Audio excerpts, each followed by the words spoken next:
بسم الله والصلاة والسلام عليك يا حبيبي يا رسول الله. السلام عليكم حبيبة قلبي، نتمنى ان شاء الله تكونوا ديما بخير يا ربي. اليوم في هذا الفيديو غادي نحضر مع بعض بقلاوة باليد، مقادير مضبوطة ناجحة 100% بدون آلة التوريق. والبلاطو هذا اللي غادي نخدم به هاد المقادير، الطول تاعه يدير 30 والعرض 24. نتوما شحال ما يكون البلاطو ضعفوا الكمية. هنا اولا نجيبو البلاطو ندهنه بشويه نتاع السمن. الحاجه الاولى لازم ديروها البلاطو دهنوه بالسمن ودخلوه على جنب. تاني حاجه نخدمو العجينه. الكأس المعتمد عليه في الوصفه هو 220 مليلتر. هنا نجيبو واحد زلافه ندير فيها 3 كيسان ونص نتاع الفارينه، ثم نضيف لها نص كاس نتاع لا مايزينا. ننخل المكونات الجافه،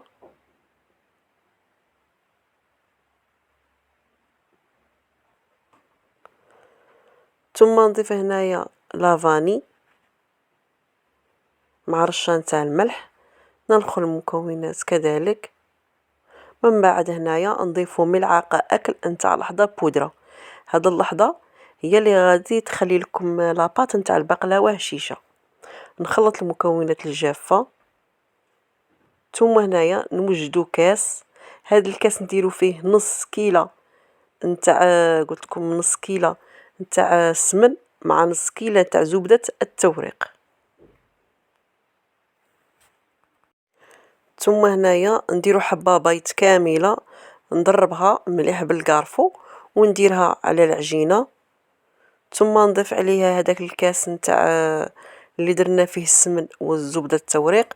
نخلط المكونات جيدا ونبسو العجينة مليح مليح بيدينا حتى ديك المكونات الجافة تتشرب كاع المواد السائلة. هنا غادي نكبها كاع في قصعة باش تساعدني العملية نبسسها مليح. بسوها مليح بهذه الطريقة. وماذا بكم الزبدة والزبدة التوريق لازم تكون باردة باش ما تفولكمش العجينة. هنا من جهة ثانية راني دايرة كاس دايرة فيه نص كيلة نتاع مازهر مع نص ماء، وضفت لهم لاباطاغوم نتاع المازهر. لموا العجينة بهذه الطريقة، نضيفو تدريجيا حتى نلموها. العجينة ما تجيش قاصحة وما تجيش جارية، تجي شوية شوية، تجي شوية طرية ما تنسوش، ماشي تجي قاصحة كاع. بهذه الطريقة انا من بعد هنا ما لميتها غادي نديرها في الفيلم اليمونتير ونخليها ترتاح على جيه لو طون نحضروا الحشوة.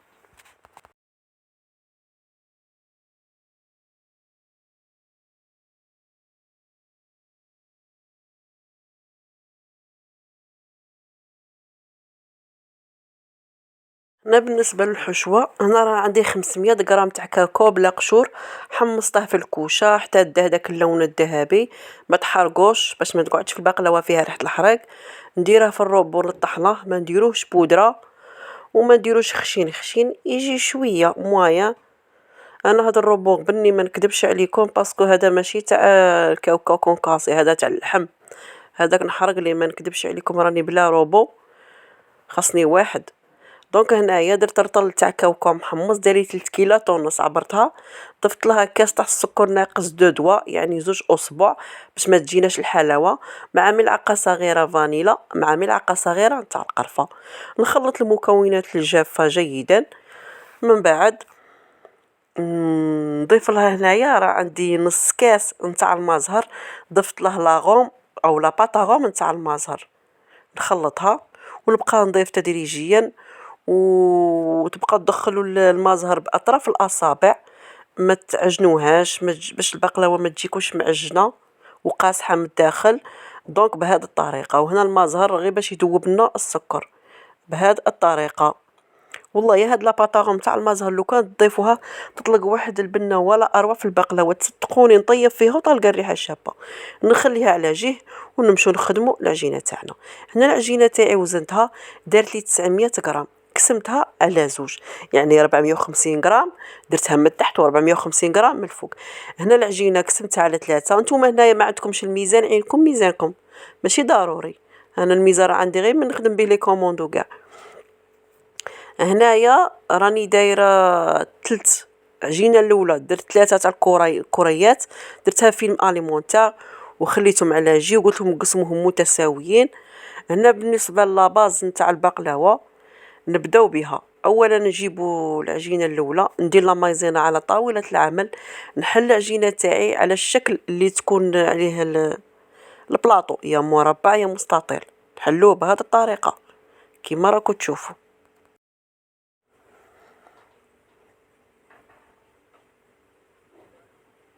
هنا من بعد ما حليت العجينه تاعي غادي ندير لا مايزينا بهذه الطريقه، نطويها على زوج ونحلو العجينه تاعنا بهذا الشكل، وغير بشويه تبدو في الوسط وتكملوا في الاطراف باش ما تقطع لكمش العجينه، لخاطر المايزينات العجينه على بالكم تيبسها، دونك غير بشويه بهذه الطريقه تبدو في الوسط من بعد تروحوا الاطراف. وهنا راني ندير الطول والعرض نجبد فيها باش نشوف على حسب العرض والطول نتاع البلاطو، ندير على البلاطو بهذه الطريقه بالرولو يساعدكم بهذه الطريقه تاعنا. نديرو هنا راني مدوبه، راني دايره كاسرونه راني مدوبه فيها السمن مع زبده التوريق، راني مخلطتهم.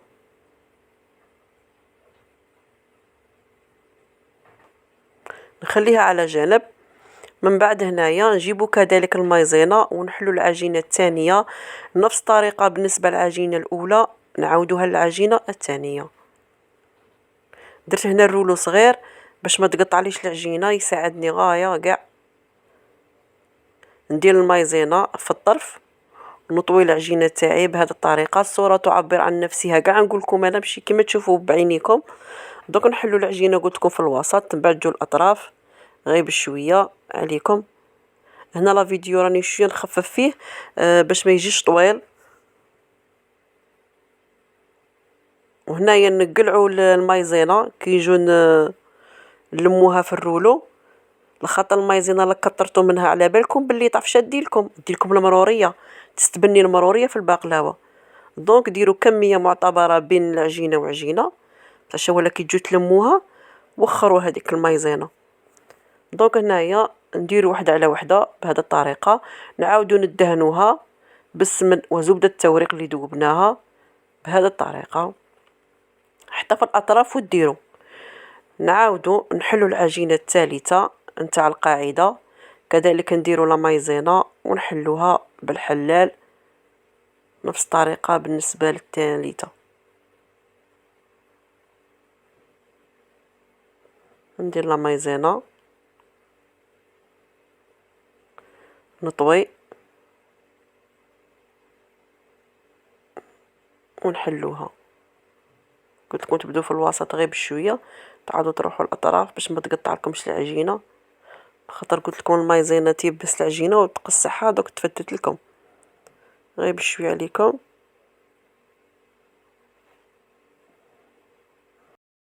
نلموها في الرولو ونقلعوا الزوائد نتاع لا مايزينا، نجيبوا البلاطو تاعنا مباشره نحطوها عليه. وهنايا كنحطوها نيشان تسقدوها، ما غادي تضيفوا لا زبده لا سمن عفوا لا زبده التوريق، مباشره غادي ديروا لافاغس. هنا لا فيديو ما صورليش كي درت العقده، كبيتها مباشره كيما هكا بيضه، كبيتها وفي التالي درتها بالمغرف، ما ضغطش مليح غير من الفوي باش يجي متساوي، ما تجيش حبه فوق حبه هكا. هنا نمشيو نخدموا القاعده الفوقانيه. هنا من بعد نحلوا العجينه كذلك نفس الطريقه كما درنا الطريقه الاولى والطريقه الثانيه والثالثه نديروا الرابعه. نحلوا العجينه تاعنا على حسب البلاطو، ندير لا مايزينا في الطرف كيما هكا في النص، ونطوي العجينه تاعنا ونحلوها بهذه الطريقه. راكم تشوفوا هذه العمليه سهله خير من آلة التوريق. الآلة التوريق تورقي وتعاودي تغبني روحك هكا خير تجيكم سهله والله الا سهله. واللي تبغي تتعلم دير بلاطو صغير، ما ديرش واحد كبير، هذاك كبير خلوه من بعد كي تكوني محترفه. وهذه الطريقه سهله صدقوني اخواتي مديتها لكم، وراني نقول لكم هذه البقلاوه ناجحه 100%، وهذه هي الوصفه اللي نعتمد عليها في لي كوموند تاعي. وهذا البلاطو رفد لي 31 حبه، دار لي كيلو ورطل. كيلو ورطل. ندهن بهذه الطريقة، نخليها على جنب، ونحل كذلك العجينة الثانية. أكيد استعينوا بالمايزينا باش تجيكم مرقة، خاصة الأوراق اللي يجوا من الفوق، استعينوا بالمايزينا بهذه الطريقة.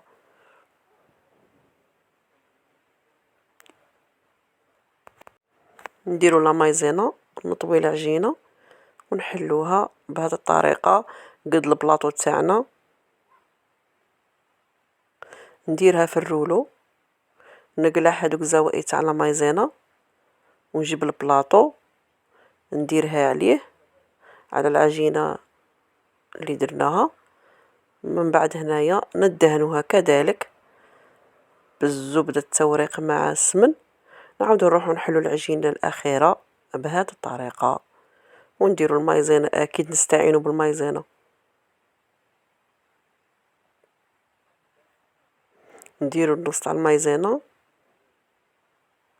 نطووها ونحلوها.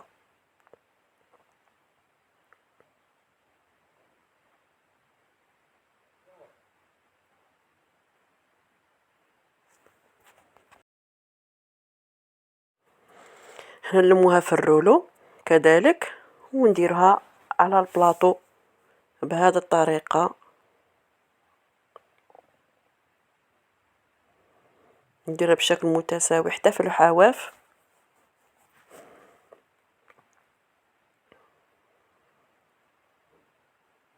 من بعد هنايا اش غادي نديرو، غادي نجيب الخدمي نقلعو ديك الزوائد تاع العجينة في اطراف نتاع البلاطو كما راكم تشوفوا هنايا في لا فيديو. نقلعو الزوائد هذه الطريقة.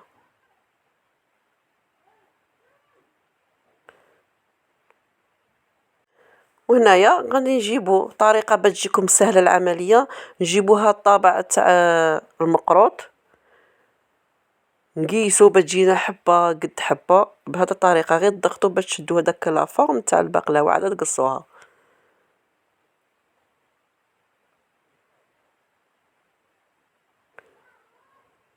هنا قلت لكم دارت لي 31 حبة، والميزان تاعها جاني كيلو ورطل. هنا غادي نجيبو السكين حاد ندخلوه كاع لداخل الراس تاعه ونطلعو. خاصكم تقصوها مليح وبشويه عليكم، وماذا بكم كي تقصوها ما ديولهاش السمن، عاد تقصوها لخاطر غادي الاوراق يطيروا لكم تاع البقلاوه العجينه. دونك راني نوري لكم هكا غير بشويه باش تشوفوا. دخلوا الخدمي كاع لداخل وتطلعوا، شدوا بصبعيكم كيما هكا.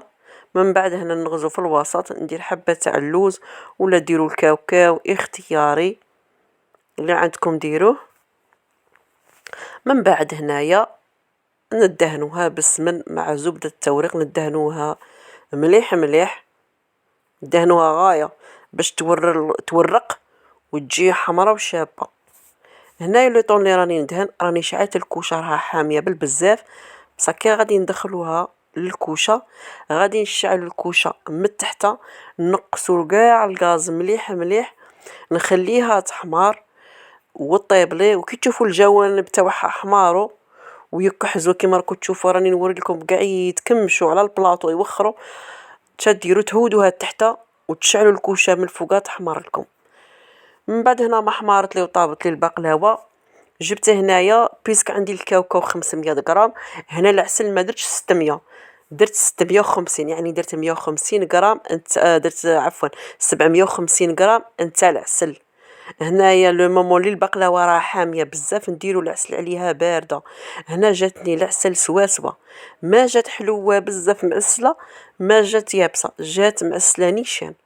دونك قلت لكم الا كان عندكم 500 غرام نتاع كاوكاو ديروا 650 غرام نتاع عسل. غادي نخليها تبات لي ليله كامله تشرب، وغدوه ليه نقسموها ونشوفوها في صحن التقديم.